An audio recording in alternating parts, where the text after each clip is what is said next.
Okay,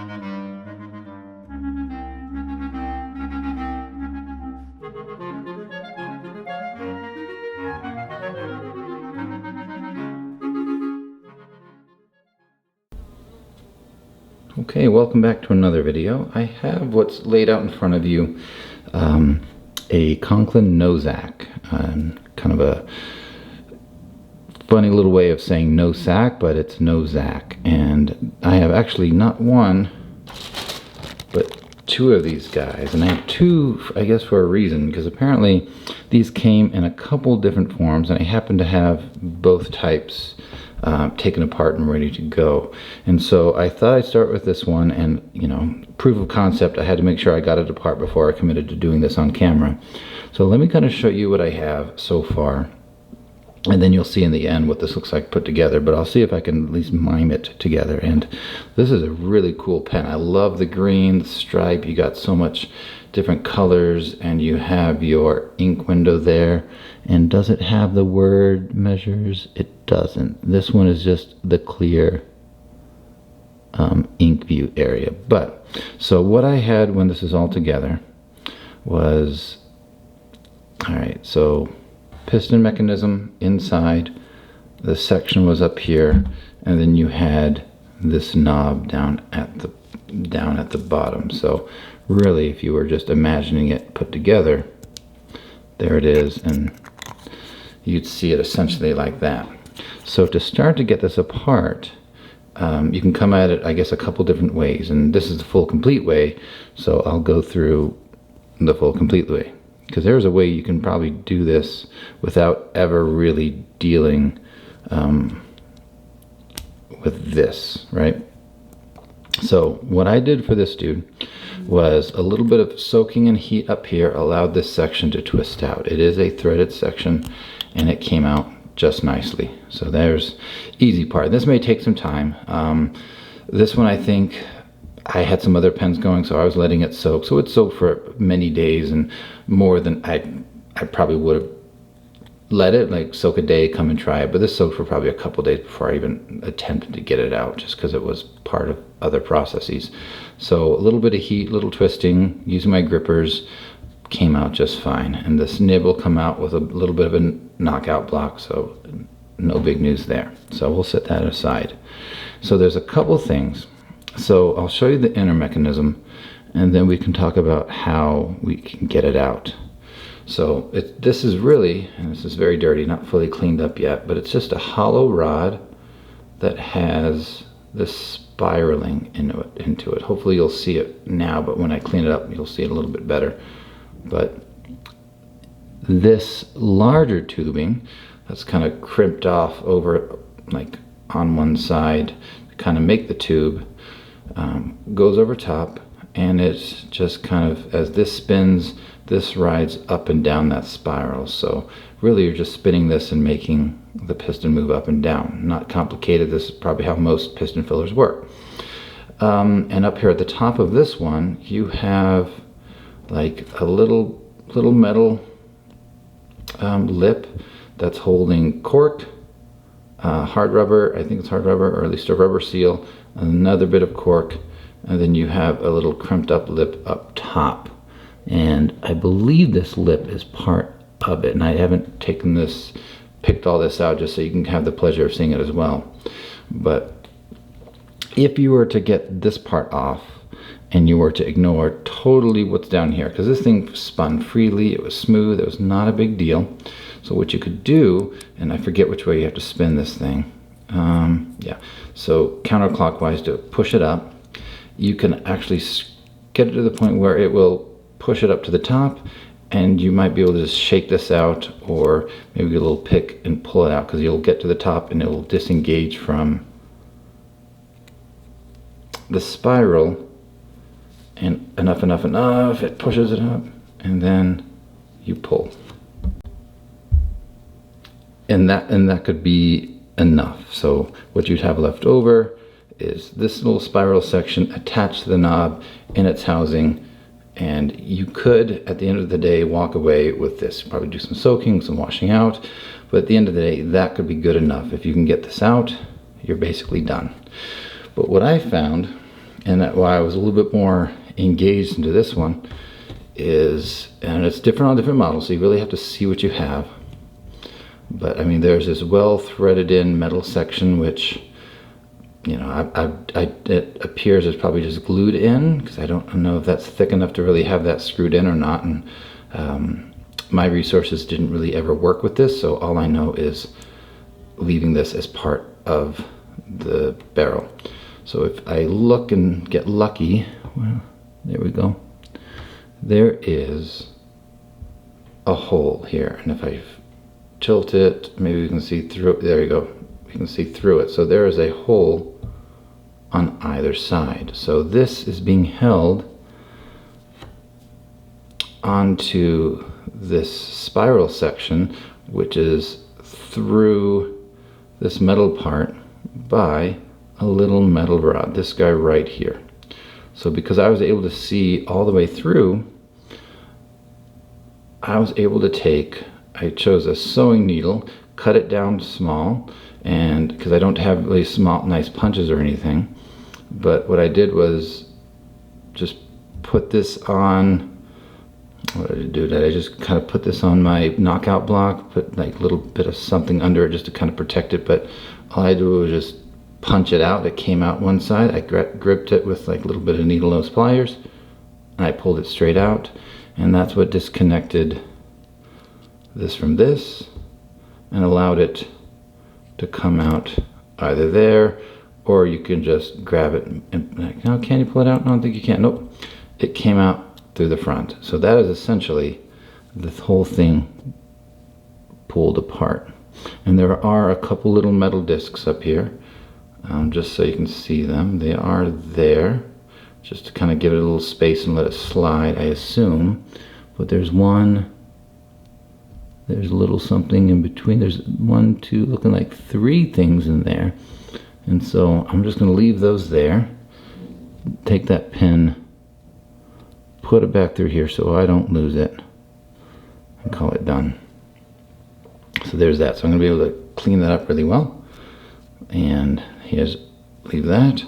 And I have no idea if we're going to be able to see in there, but if you can see all the way down through the bottom, it doesn't really look like there's a chamber. It just looks like this metal thing is secured in here, just to give a little bit more of a secure framework for all this piston turning stuff. And you can't really see through here, but looking down, it doesn't look like there's a chamber. It just looks like this is more of a guide. Ooh, I'm losing everything. There we go. So that, I think, is as deep as I'm going to get into this. And in my book, that is a completely taken apart Nozac, other than knocking this out, which I'll do. And I guess for sakes, let's go ahead and see if we can pick this out. This is just cork. I'll use my fingernails and see if I can pick some of it out. See, I mean, it's actually somewhat juicy. It's not completely flaking apart, so it just had a little bit of moisture. There are ways that you can revitalize some of these corks. There's some books, if you just really soak these in water, it might plump up the cork enough that you don't have to do all these things. This applies to several types of things that use cork seals. I've seen it apply to chafers, like the packing units and stuff. If you can do a soak and the things aren't dried out enough, you can save some of these and save yourself, at least for a time, from having to replace it. But yeah, this got a little bit of juiciness left in it, so I'm gonna have to use my pick to get it out. But I did get out that little, it is a rubber ring that's not completely dry. It's got a little bit of stretchiness, so wasn't terrible. Probably just needs some soaking, some lubrication, and it might have gone on working for a little bit longer. But I'll go ahead and take my packing, my picks, my dental picks, and kind of get the rest of this out and clean it out. But this is like crimped up on top, so I don't want to try pulling this off and messing it up. So I'll show you what we're going to replace this with in a little bit. And just to keep this a little bit more informative, let me show you what I have in terms of the second one, and let me dump it out. And this is very similar, except that the barrel is in 2 pieces, and I'm trying to see which way I need to put this in. So This one has the word gauge up top. This is where, again, the threaded section would go. I do believe, right? Yeah, threaded section up here. It's not going to start, but maybe a little bit of heat. But yeah, so section here, word gauge. We have this other little threaded area, and in between we have this guy, and he is there's notches in this, and there's this built-in kind of a seal, because this is through which this rod will go. If I can get him started, but he's got some junk in him too. I'll figure him out a little bit. But what you can do is he'll sit in there like this. You will have your rod here. So I think I'm getting ahead of myself. So what I did with this guy, imagine him all put together. So again, section soaking in heat. Soaking in heat gets this guy off. What you will reveal is most likely this guy sticking out.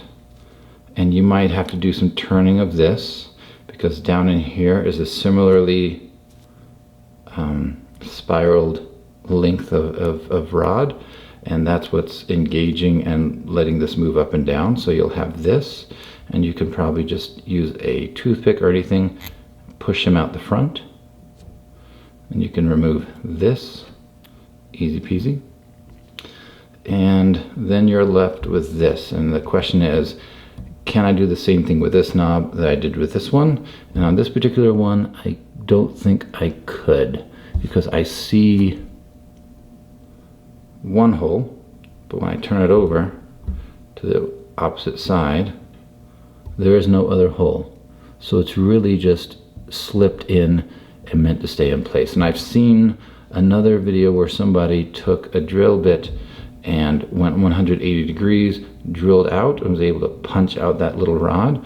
But I don't know, this guy is turning super freely, super smooth, so that I'm not really, I don't want to mess up the pen just to get that rod out. If this is going to be, you know, well and properly functioning, I can still, you know, put some water down there, kind of scrub it out, get anything else out, re-lubricate anything I need to. But this is turning super well, so I don't want to mess that up.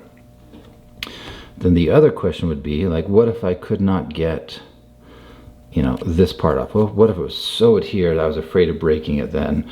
Then I assume that just like this one, if you've been able to turn, get this up to the top, you could still probably get it popped out from the top to be able to have access to it, and you would just have to think of this as something, as a unit, which totally fine, you can do it.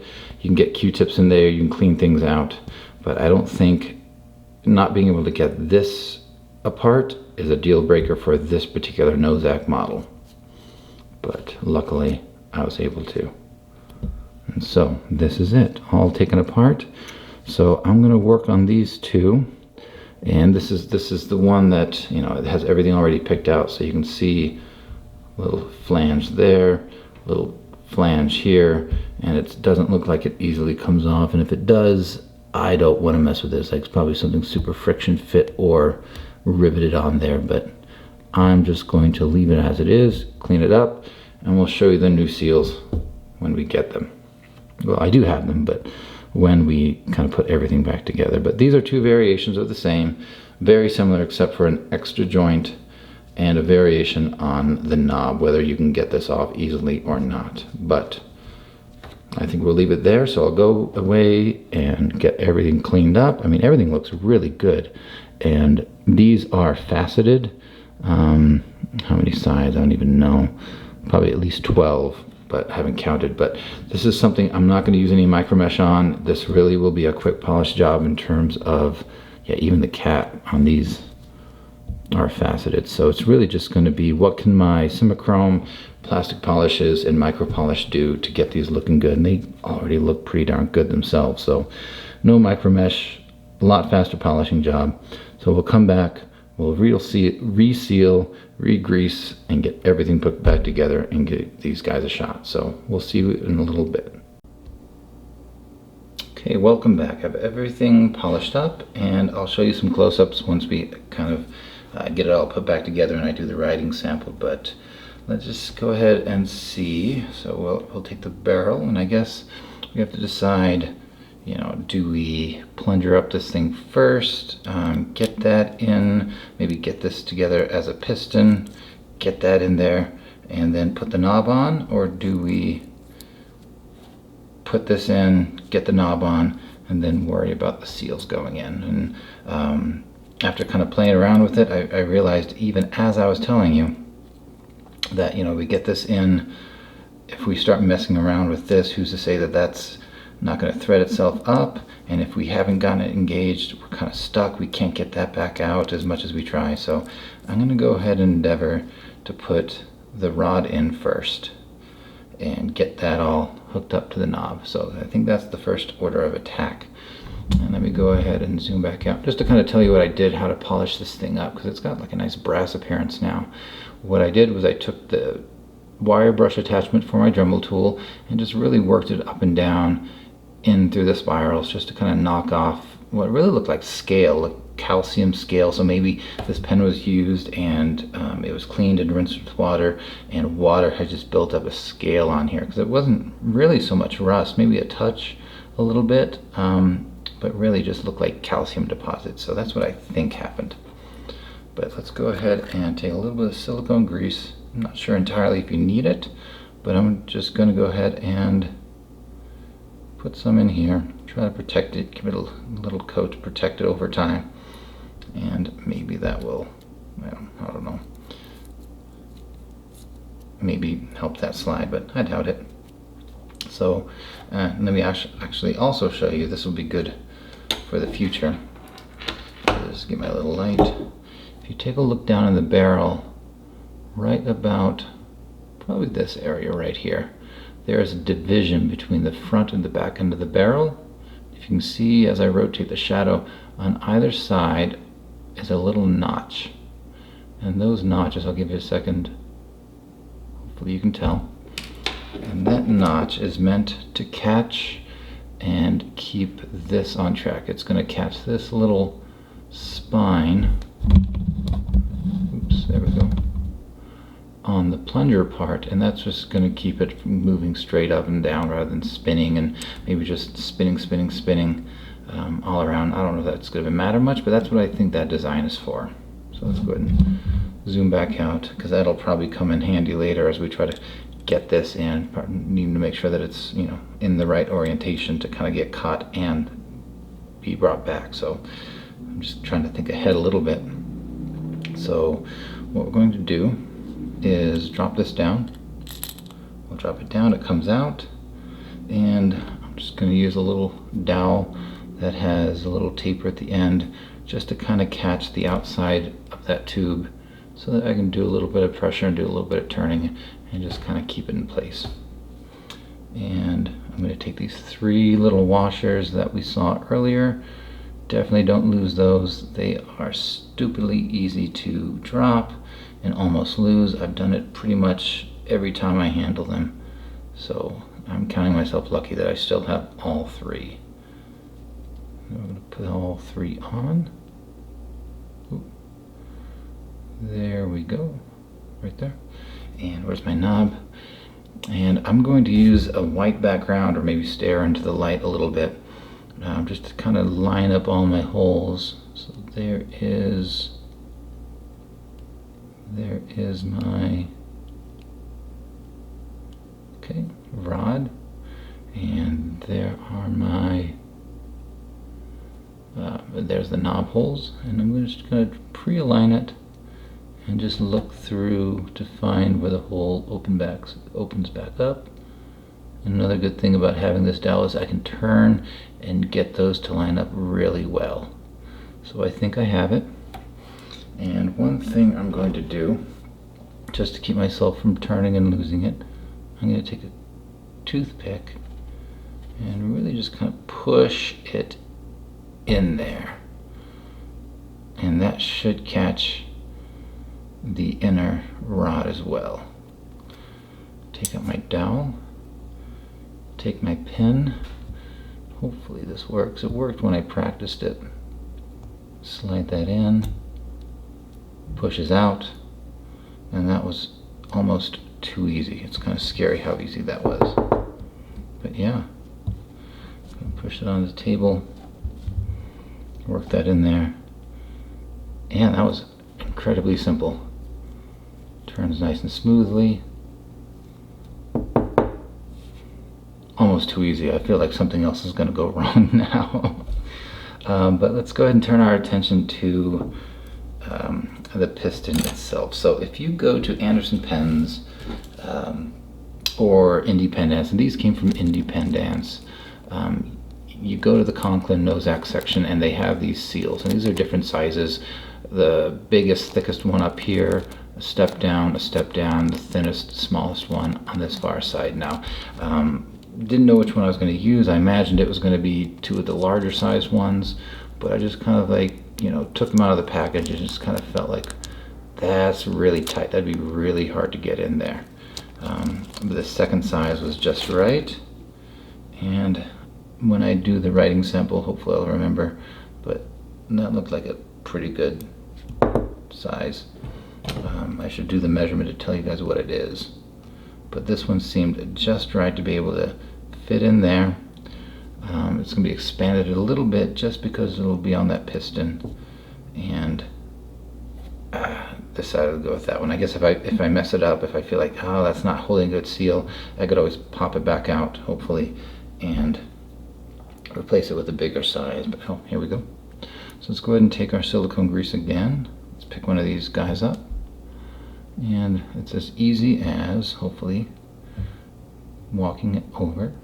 Boom. That was super easy. I'm gonna do a little bit, just kind of stick some grease in there, just to kind of get it pre-lubed up. Smear the other guy. And we will get it over as well. So there we go. That was not hard at all.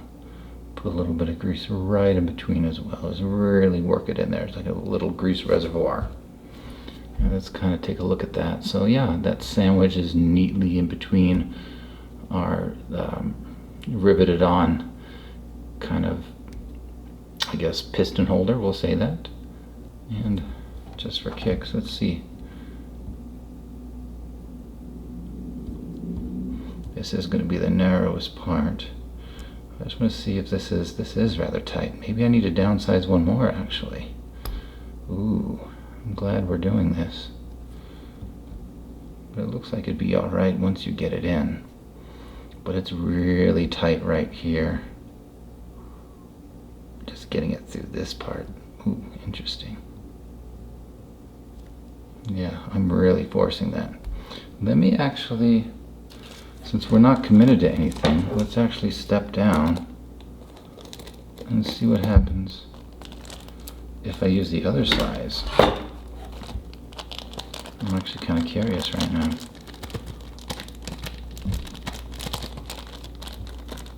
Come on. Come on, there you go. Okay, gotcha. Good to know. See how hard this is going to be to get off.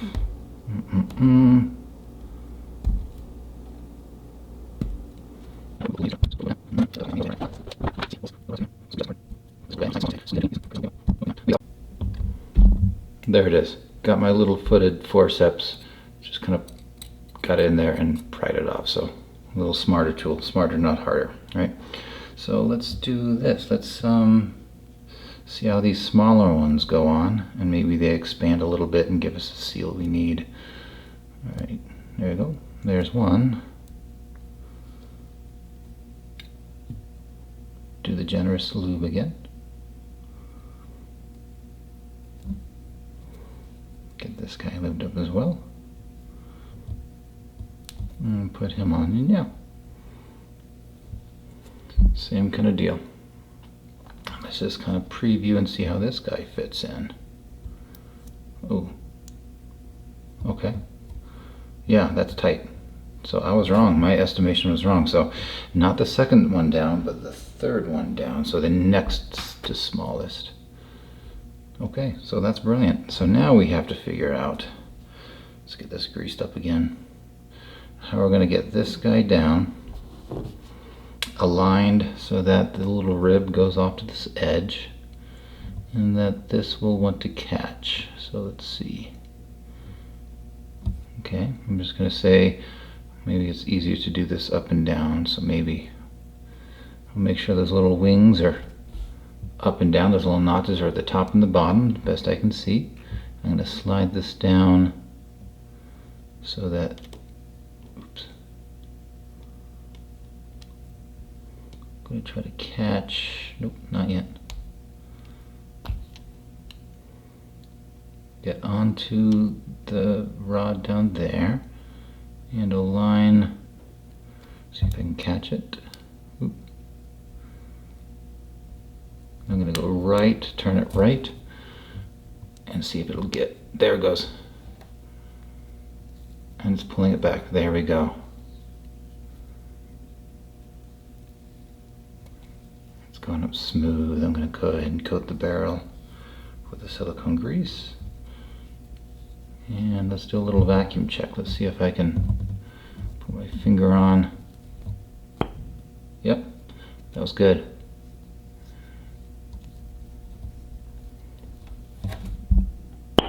Yes, that was a good seal. Let's see if we can zoom in to see what it looks like on the inside. So nice and parallel, nothing's being deformed. I can go all the way out, which takes me all the way out here. So I can almost like get the forceps under there and like grab that again. And maybe if I had to do it again for some reason, I still have probably have some access to it. Oh, see, yeah, and it disconnected. Push too far, it disconnects. So push it back again. And there it goes. It's engaging. So this is good. Okay. And so, well, I guess all I have left to do is, I'll put a little grease here as well. As you know, I don't like necessarily to put the adhesives on these things. So put a little silicone grease around the bottom of my section, and I will thread that back on, and there we have it. This is the first of 2 Nozacs. Yeah, it'll go far enough to come up there, so we'll butt up against the section and bring it back down.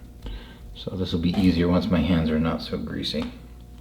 Okay, that's brilliant. So let's go ahead and see if we need to do anything special for this other version that we have, right? So again, this one I had to go ahead and put the section on just because there was still some dried on cement. So I had to use my hair dryer to kind of heat, get a turn or 2 in, heat some more, a little bit more, turn or 2, and just kind of keep working it down that way just because there was leftover cement. But it seats flush and looks pretty good overall. So what do we have? What do we have? I will need to, oh, and here's my other set. And now I know I'll be going for these guys right there. Let's get that open and dump out my seals. Come on, dudes. Okay, 1 and 2. Actually, while I'm here, let me just hit pause. I'll go grab my ruler and I'll kind of tell you what size that is, in case you just want to buy a couple and not get a whole extra stuff you might not use. Okay, so with my ruler, as imprecise as this is, it looks like 1, 2, 3, 4/16 for the outer diameter versus 5, 6, maybe 8-ish millimeters for the outer diameter. And the inner diameter looks to be maybe just over 1/8 of an inch. And this one looks to be right at about maybe somewhere between maybe 4-ish millimeters. So as imprecise as that's going to be, I mean, that'll get you close. Of course, you could always just buy the kit, and you know, you'll have some extras. Maybe you'll have a little something to do with them for another pen. So not a bad investment. Let's go ahead and find my rod for this one. We'll get one lathered up.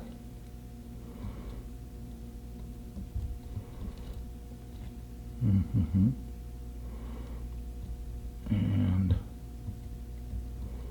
wish they were bigger, then they'd be easier to get on.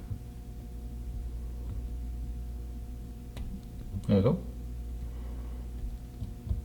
Work it down. Generous with our grease for these.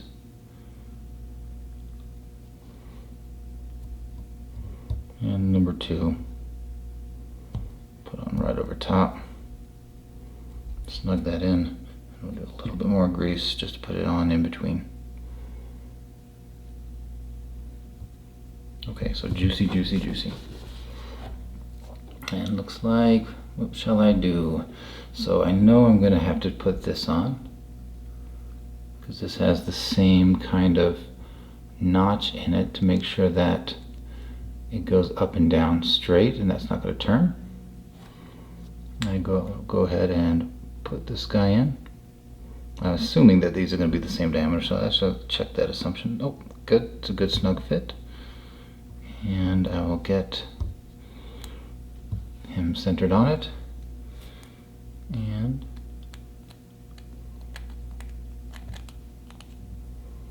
get that engaged. It's engaged for sure. Okay.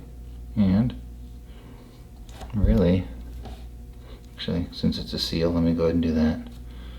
Put my grease right in there. I'll wipe off the excess in a minute.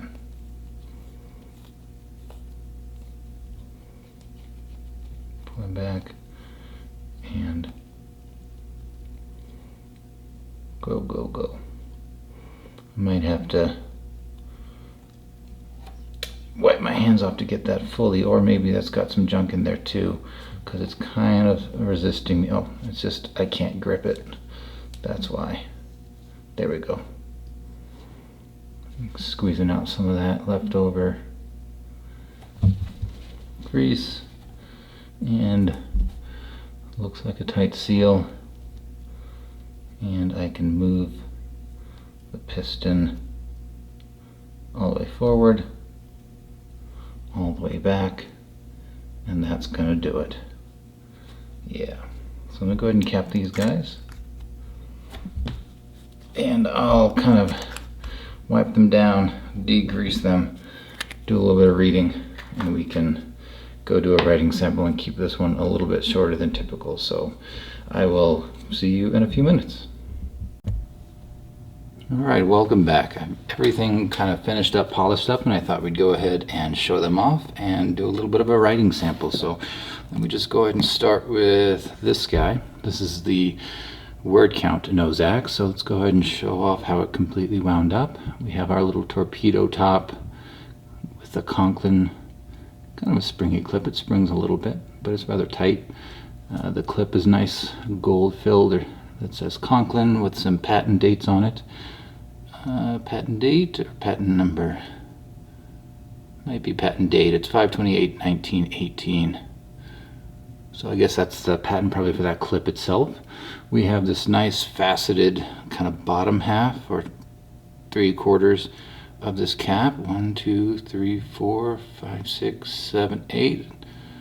Maybe I messed it up, but it's at least octagonal. There's probably at least 8 side to. Let's see, 1, 2, 3, 4, 5, 6, 7, 8, 9, 10, 11, 12. 12. Way off. So 12 sides. We have this nice shiny cap band that's got a little bit of vertical lining on it. It is nice and secure. And we can take off the cap, Good clean cap lip. And then we have what looks like a slightly different nib than the other pen, but this one is a Conklin Toledo USA. It's very simple, kind of like emblematic imprint on the nib. Looks like it's going to be fine. This one I did have a good bit of trouble trying to get it aligned, so we're going to see how this one writes. I'll probably just dip this one just to kind of get it to see, but it does look like it's going to be a fine line. Both of them look like they'll be fine, but this one I'm a little hesitant about, and I still kind of feel maybe there's a little bit something that could be done, but we'll see how it writes. And we can move down here to this amber colored word gauge. It's pretty good transparency, especially probably if we get some light behind it. Let's see if I can rotate around to, here we go. So 5, 4, 3, 2, 1. And then it also says M. So this is supposed to mean how many words you have left. 1, 2, 3, 4, 5. And M is a little bit misleading. I'm not sure why they use M, unless it's like Latin or something like that, because these are supposed to be in terms of thousands, not millions of words left. That'd be a crap ton of ink. So I'm curious if anybody knows why the M is there instead of anything, you know, just a T for 1,000 or K for 1,000, kind of like what we think about. So if anybody knows, give me a shout out. We can see through the barrel, I think, a little bit. Let's see if we can get that lined up. There we go. You can see the piston starting to pull back, and it's pulling back nice and smooth. We come down here to, again, another faceted bottom half of the barrel, and this one does have Nozac, Nozac, and it's a Conklin, the Conklin Pen Company, Toledo, Ohio, some patents. And then I think on the other side there was also what looks like a few patent numbers or dates there as well. Since I'm kind of looking through at the viewfinder, I'm not really able to see exactly what I'm looking at as well as I could up close. And then we have our bottom knob, which looks pretty good overall. Nothing major. Looks like there's no real teeth marks or bite marks or anything. And of course we have the one-sided pin rather than two-sided. And down here, which is on both pens, and maybe you can see it, there is a fill and empty, and along with like a little arrow kind of showing which way to fill, which way to empty. So little filling instructions there. But there's that one, and let's go ahead and see if we can show the other one. We'll breeze down this one because it's basically the same, but again, torpedo design, bunch of facets, again probably a 12-sided facet. We have the spring clip, kind of springy, it's there. Just says Conklin on this one, doesn't have the dates. It is it's about the same size, so they could have squeezed it on there. They just didn't, because they more centered the Conklin rather than moved it up here. We have a rather simple cap band. It's just got the band and kind of a line at the bottom, line at the top circumferentially, and that one is firmly in place. And the pattern of this almost kind of has that circuit board, not quite, but it's more of, I guess these are interrupted lines with different celluloids, but almost has kind of a circuit board appearance, if you can know some of those from like Schaefer and Wasp and stuff. But we can come down here, take a look at this nib. A little condensation from having cleaned it. This one has the Cheshire Cat grain. I'm not sure what it's really supposed to be. I assume it's their crescent from their crescent filler. But it, to me, is always, I think of the Cheshire Cat grain, just like no eyes above it. And that's always kind of how it pops into my mind. But again, we see Conklin, and again, my eyes are going to fail me because I can't quite see it in the glare, but we've got a pretty decent inscription on it. And again, this one looks like a fine point as well. And this one was pretty well aligned. Didn't take me very much to get this one double checked. Simple section. We have nice clarity in this green barrel. We can take our plunger down and up, back, very smooth, easy to do. And we can kind of come down, again, one barrel. This dividing color is not two sections, but we just have, let's see if I can find it. Probably says something like Conklin. I may have shown it earlier, so I'm not going to spend too much time trying to find it for you guys. So sorry about this. but it kind of says it right there. And nothing else around. We have our knob. Again, this also has the filling instructions on the end, fill and empty, with a little bit of an arrow to show you which ways to go. So overall, looking pretty good. Let me zoom back out. And I'm going to use my Sailor black ink, partly because it's mostly full, so I want to see if I can get a good fill out of these. See if I can find a blank piece of paper in here. And I've got this rodeo line paper. So let's go ahead and get that. Get myself a little paper towel somewhere. Here we go. Let's go ahead and do this guy. And I'm going to get my piston all the way forward, which it is. I'm going to tilt this a little bit.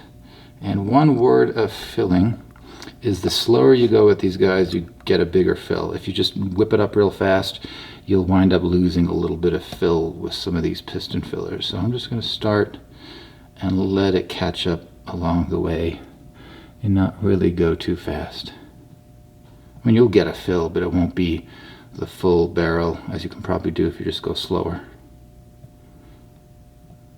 And I kind of learned that with these, especially because I was water testing them, and I found out the slower I went, the better.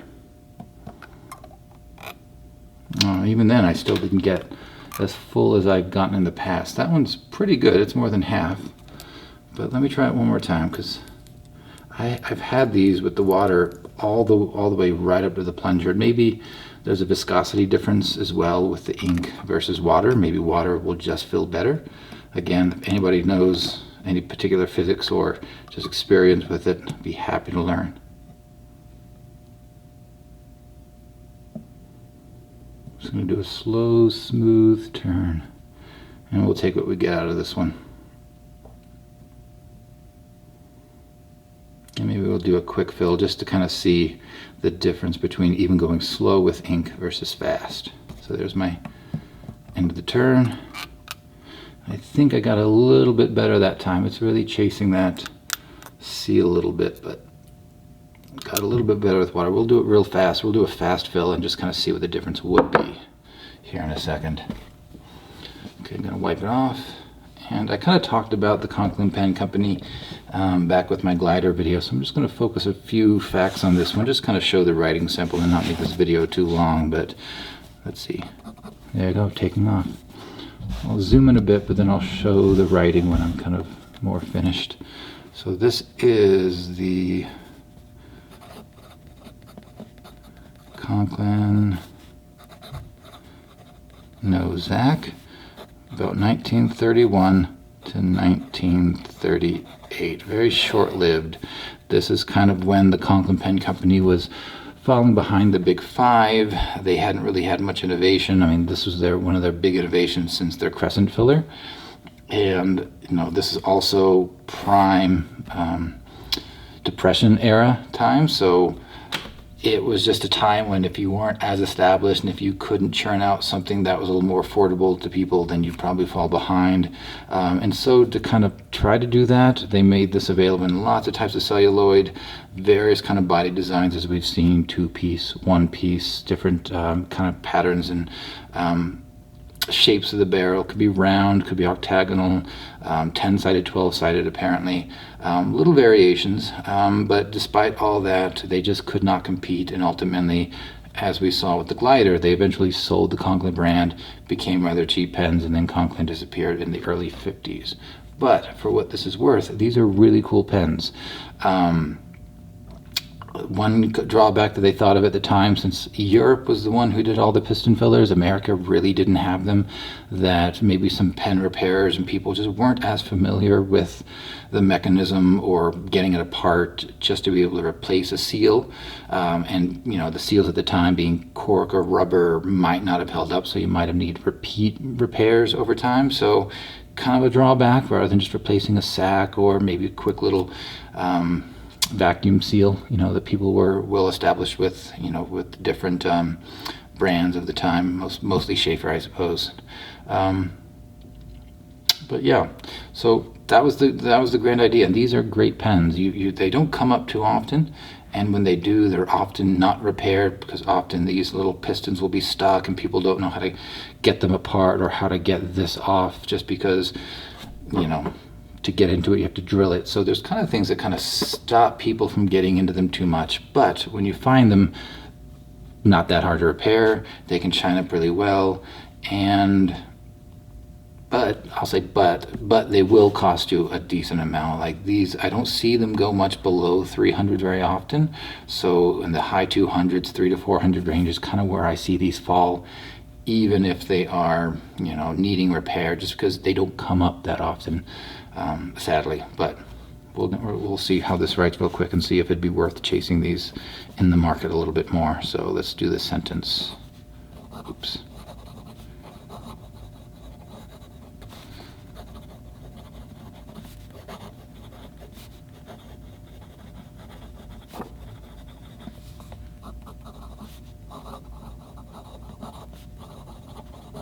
I will say that's actually pretty darn smooth, and it does look like it is a fine line.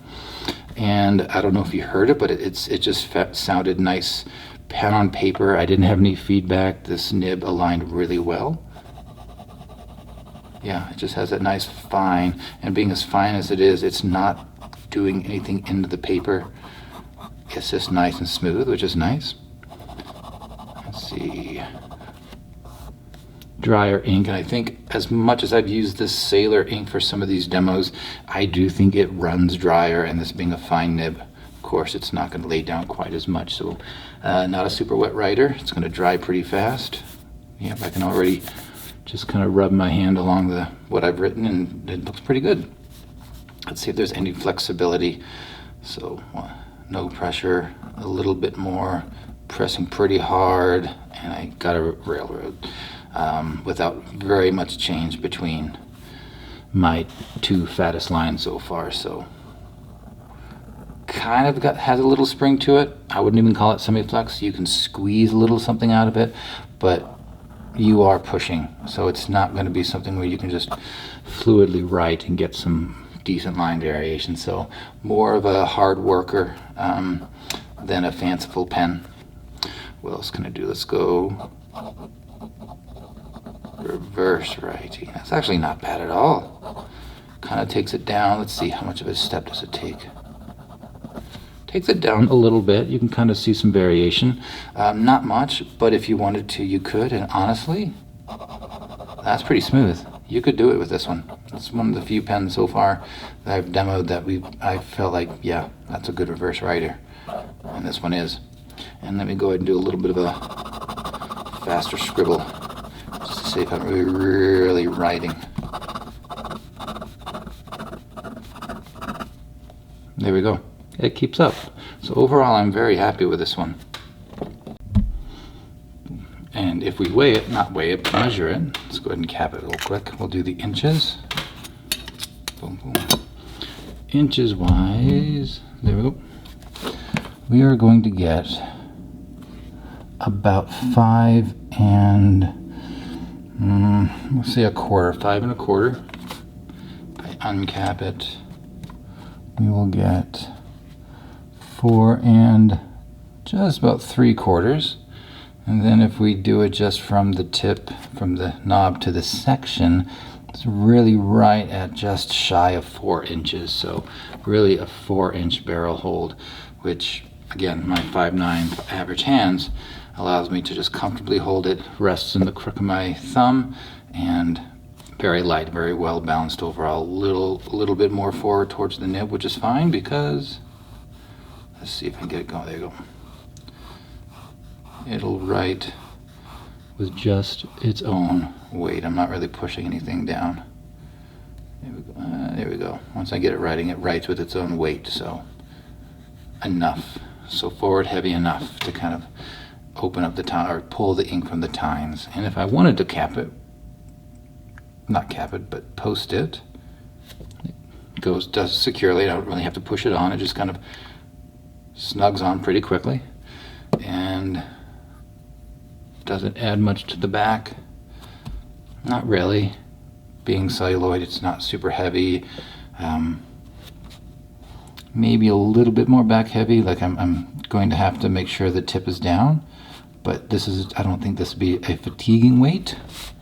And if we just want to see what it adds to it, from tip of the nib is now about 6 1/4, and from the section is about 5 1/2. So not too much. It's doable, but you certainly don't need to. Set that off to the side, protect that cap lip, right? And it's pretty good. So let's go ahead and dump this, visually see what we had for ink. And I'm going to do a quick fill to see what happens if I just zoom it up. So I know you can't see that. Here we go. Lots of good drops. That's going to be that's going to write for a while. Holy cow. And with those bubbles, I'm at the tip. Okay. Okay, so here we have nice and fully extended. And I'm going to just whip this up real fast.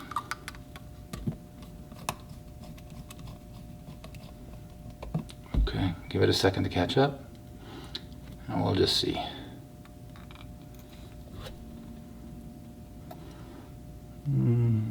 Actually pretty similar. I'm actually surprised. I think it's a little less filled compared to me doing it slowly. If I can show you.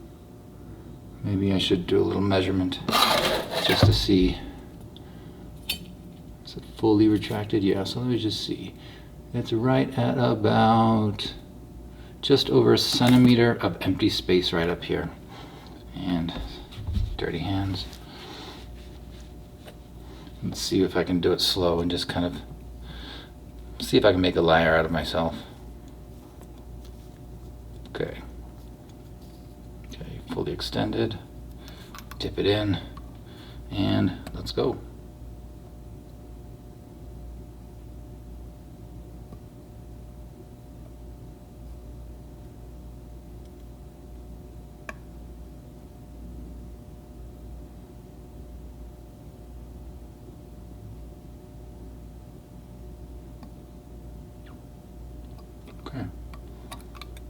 Oh, there we go. See, that was much better.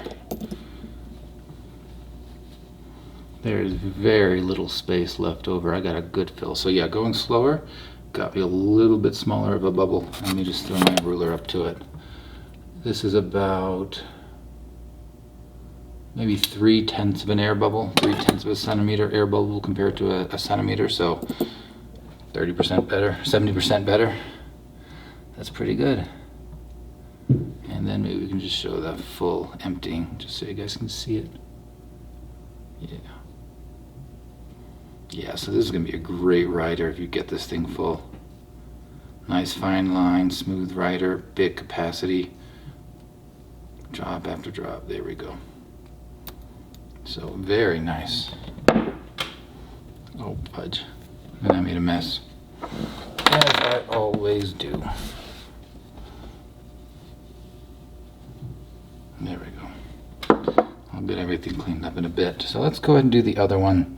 And just so I don't have to clean two of them, I'm just going to dip the newer one, or dip the word gauge into it. And just kind of compare, just kind of feel what I did on the nib. Okay, here's the dip.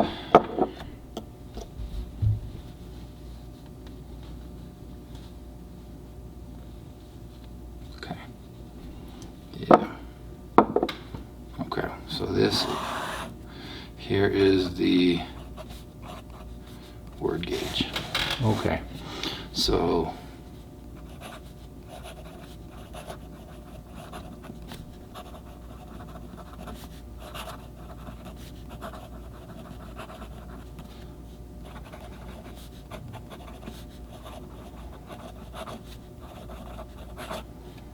not bad, not as bad as I thought it was going to be. It's pen on paper, not scratchy, but I almost do feel like maybe there's a bit of an edge in there somewhere. Maybe if I just take some micro mesh and do a little smoothing, like double check and see where I'm happy with the alignment. But there's maybe just the faintest touch of something, but not really. I wouldn't call this scratchy at all, so still good. And this is kind of getting up into medium territory for me, as far as this is such a bold line compared to the original one, or the first pen. But you might still get away calling it a fine at times, but I think this is kind of getting into large, fine, small, medium territory in my mind. And of course I gestalt these a lot. I don't really take the micrometers to it and really measure what the line is. This is really more me just saying, like, I would call it this. So take these things with a grain of salt. Let's see how wet this is, since it is seeming to lay down a bolder line. A little bit more wet. Still feathers out pretty quickly with this ink, but a little bit more wet than the other one, which kind of makes sense with what we're seeing. Let's do some reverse writing. Okay, not bad. Kind of a scratchiness to it, but you can get by with it. Looks like it doesn't want to keep up. Maybe that's part of the alignment, but looks like I'm losing it a little bit with, ooh, yeah, don't do that. Yeah, it doesn't want to be a reverse writer, and maybe my smoothing and realigning would help that a little bit. But it's kind of scratchy, kind of catching a little bit, got a little splatter, but I wouldn't worry about it. Let's see if this has any flexibility at all. Let's go no pressure, light. Okay, let's get that nib back to flowing. Oh, I may have messed it up with my little splutter right there. Or maybe I just ran out because I did dip it. I forgot about that. Let's dip it again. Sorry about that. Let's go no pressure, light pressure, building up the pressure. A little more flexibility, like it's easier to get it to open up for sure. I'm getting the scratchiness as I do it, so I definitely would need to smooth it, but there's a little bit more to play with on this one, and so you could probably have a little bit of fun with it, but I'm not really getting the ease of flexibility with it. It's there, but you got to work for it. So have a little fun, don't push it too much. Yeah, you can probably do a little signature flourish.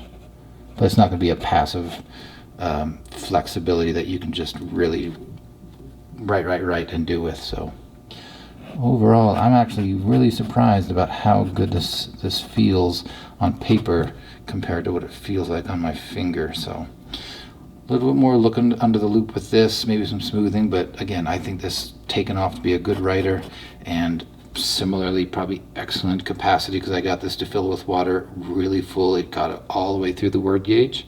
What else? I'm going to say basically the same size. Let's just kind of measure this up without the cap on just to see if it matches. And we get 4.5 from the knob to the tip, just over 4.5, and to the sections probably about 3 7/8. So actually it's a bit shorter than this one. Yeah, it is just a wee bit shorter than the single barrel Nozac. So interesting. But how do I feel about it? Yeah, I can feel it's like it's a little further down, but it's still comfortable to hold. The section almost feels a bit smaller. I didn't measure it, but it feels a touch smaller, and it is. But I didn't mention it, but on this one, neither this one and now nor on this one, like I'm touching these threads, but they're not really bothering me because I do have a nice little curve to rest my finger in on the section. So I don't really see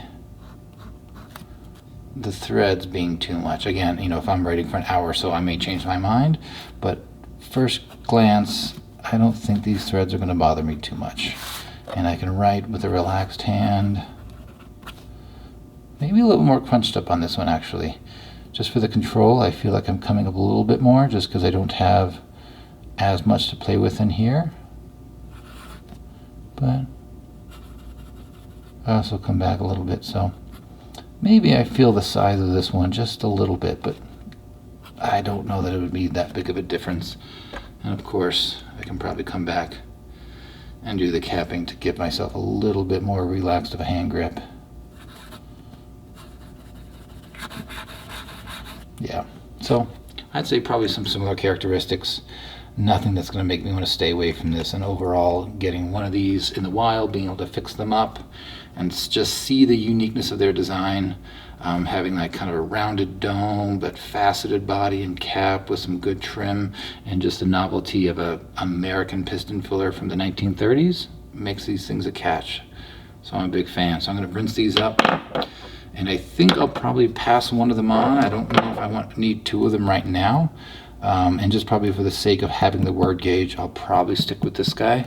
So if you happen to like what you see here, I mean, you've seen exactly how I've been able to fix it up, maybe message me in the comments, and maybe I can pass this along to somebody from my channel. But we'll leave it there. I rambled a lot, so I've got quite a few things I kind of want to do in my next several videos.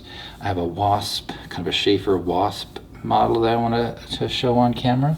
I have some deoxidizing with some pens. This is a Swan, and I have another Waterman, but if you see the distinction between how black and how oxidized this is, I kind of get a few pens put together and kind of batch them up so I can use my deoxidizing solution, and maybe I'll show that process on camera. Speaking of Conklins, we also have crescent fillers. I've got a couple of these. I mean, these are quick fixes. And this is just a beautiful one, so maybe we can go ahead and do a crest filler at some point as a shorter video. So I've got some ideas, and I'll start rolling them out, hopefully with a little bit more consistency. But anyway, thanks for sticking around. Sorry that my videos do tend to balloon, because I tend to just want to talk about the pens. And I will just go ahead and stop there, and we'll see you next time.